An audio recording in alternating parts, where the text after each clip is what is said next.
Hello. Hey. Margarita, right? Yeah, my name is Margarita. And I'm Rick. I've told this to Margarita before. Yeah. So. Anyway, it's nice to meet you. We've been talking behind the camera, and I really like what you do, and I want you to let people know what you do. Yeah, hi everyone. First of all, the reason why I am volunteering, that I lost my job. The war began and my office just closed. It was a international venture fund. I don't know if I should name it on the camera, but anyways. Probably not. I relocated to Spain. I spent like 3 months in Ukraine volunteering with my own money, supporting lonely elderly people. And I realized that the war is not ending, only my money ends. And I have to do something. I have to take a decision. And I relocated to Spain. I went to the office once and I have realized my mind cannot focus on something that is not related to helping Ukraine.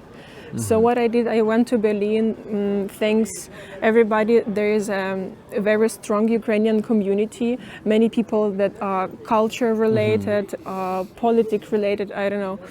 And we are together, a great team. For 1 year, we've been volunteering in a very chaotic way, but still very organized.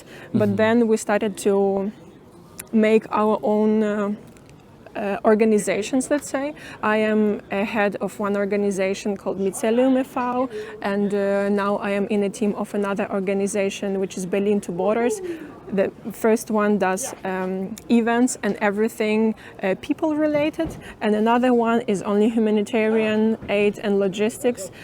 And this is the bare minimum that we can do, because we think that people who had to leave Ukraine have to do their best to at least fight the Russian propaganda, especially in Germany, where Russian propaganda still does a great job. I have to admit it. Their propaganda is very strong, and it impacts many civilians. You told me more than that. You told me that Ukrainians abroad are actually obliged to do the support to Ukraine, to work with all they have and can to support Ukraine. Thank you. Yes, this is probably my own opinion, that I guess that everybody who is outside of Ukraine, it's their mission to do their best, everything they can, because what we can do abroad is actually the bare minimum, because the biggest job that people actually do are the military guys at the front line. And we have to do everything we can to help them to fight this big enemy. And informational war, we are doing many demonstrations. There are many Germans, like Frank, for example, Frank Peter Wilde, that they are very radical and pro-Ukrainian. We need more people like that. We give opportunity people like him to speak up. And when I am back to Germany, we are already preparing one more demonstration, because here at the NAFO Handover action, event. Handover event. This event. Yeah, it was. Or like all the initiative. Did you show the Shaka drone? No, let's go and watch it. Yeah, there is shows of Shaka drone here, and let me show you what. Oh no! Hi. I've seen the engine. Yes, I've seen the engine. Yeah, this is the engine. But let me show you one thing. If you look closely to the parts, you will see that most of them, they have English science on this. It means that the manufacturer is Western countries oriented, because guaranteed not be removed, but the thing. And all of the Western production still keeps going to Russia, besides the sanctions. And what we found, this is a brushless motor, and here is the brand. We have investigated a bit, and it says that it's a Russian brand. I am not sure yet, but it was here made in China, but this part fell off, doesn't matter. So this brand has an official office in Germany, and this is a big shame for Germany, because everybody has to stop business with Russia, because this kills civilians. Shahed drones fly over Ukraine, fly over civilian houses, and so on. And it makes me so pissed that European countries, that they are so aware about what's going on, still support business with Russia. For some people, money matters more than lives, you know. Yeah. I'm sorry that. I mean, I see that you're really. How do you're feeling it? I see that you're. Shit, I actually probably know the Ukrainian word for it. What I It's mean just- is, see, I don't want to say you're getting emotional because it's good. I am you're getting really, emotional. Yes, It's my problem as well because I'm Ukrainian and I am traumatized still. I am afraid of loud noises.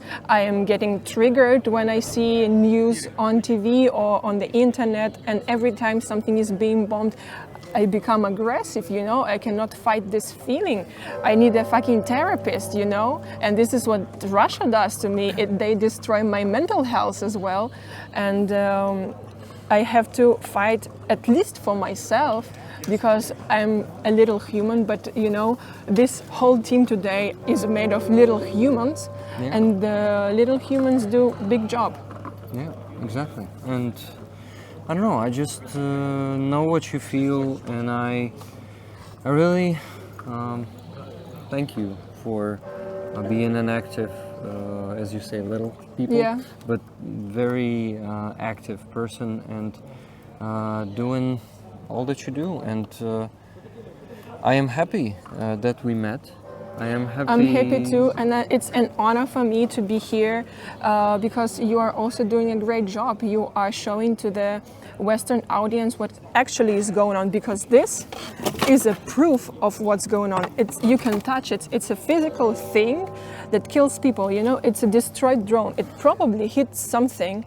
I hope it was just shot down and nobody died. But anyways, it brings death. It brings death here every day, guys.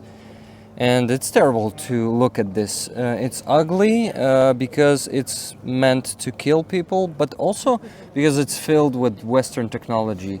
And the world cannot actually do anything about it. Yeah, where I don't see sanctions working. Where is that Western world that were shouting everywhere, we don't support Russia, under the sanctions Russia will collapse? It's been 2 years, Russia is only getting stronger. Yeah. What the fuck is going on?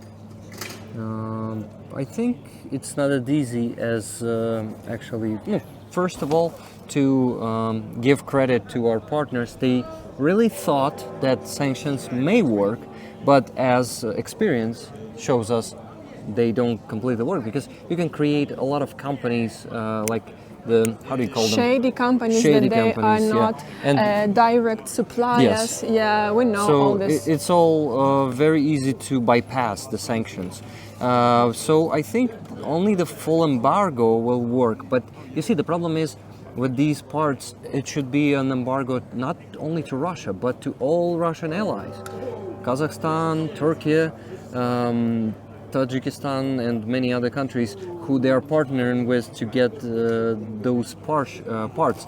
The world is not ready for that. The problem is more than that. It's all globalized, it's all connected.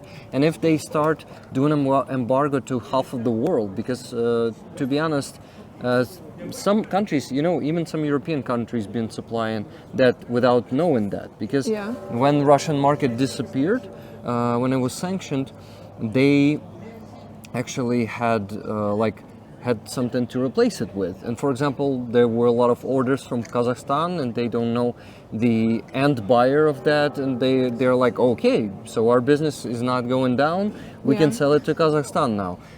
But the problem is, so I think it's not that simple, unfortunately. Sanctions may be working better, but I don't think it's a way at all to stop this. I think maybe this is almost unstoppable, the supply of the parts. And anyway, we have China, and China will... Yeah, China did produce everything that you can see here, even though it's a Western brand on it. Yeah, but China is an ally of Russia, unfortunately. Even if China says that they are neutral, they China are tries to play helping. both ways, and it's understandable for them, but I don't know. China also has their own interest in Russia collapsing because No, I they. wouldn't say so. They You have an wouldn't? interest in Russia not collapsing, actually, because by that they will show an example, they will have an example, and they might attack Taiwan then. Yes, yes. So I think they are not interested in Russia. They want Russia to sustain whole and not prospering, but not losing this war. So that's a problem with China here. But I also had some interest in Russian lands, let's say, But they don't need to invade it. They yeah, because they occupy are it like that. unofficially they are already there. We just Yeah. don't know. Yeah, and they've bought a lot of forests there. You know that that a lot of many regions of Russia is already China, basically, Yes. but not officially. And China doesn't need that official invasion into Russia. They will do it this soft force way. I think it may work for them. It's been working already for them. I like Yeah. that we are having this geopolitical conversation. I was studying international relations. The geopolitics was one of my favorite subject, I guess. Where are you from? I'm from Kiev. I was born in Kiev. I've been living here, and it brings me. I'm emotionally attached to what's going on in Kiev and in general everywhere. So I cannot just scroll the news and keep my mind sober. You know, it triggers me for sure. I'm trying my best to keep my mind sober, but sometimes it's difficult. You know. I understand. Because what drives me, I just want to stop it, and I was like, what can I do as just a human being? If there was something, a button, just to stop the war, I would do this definitely. But since we are a team, we have to cooperate and work as a team. Yeah. Did you spend the first days of the full-scale invasion in Kiev? Until summer, from February until summer, I was in Kiev.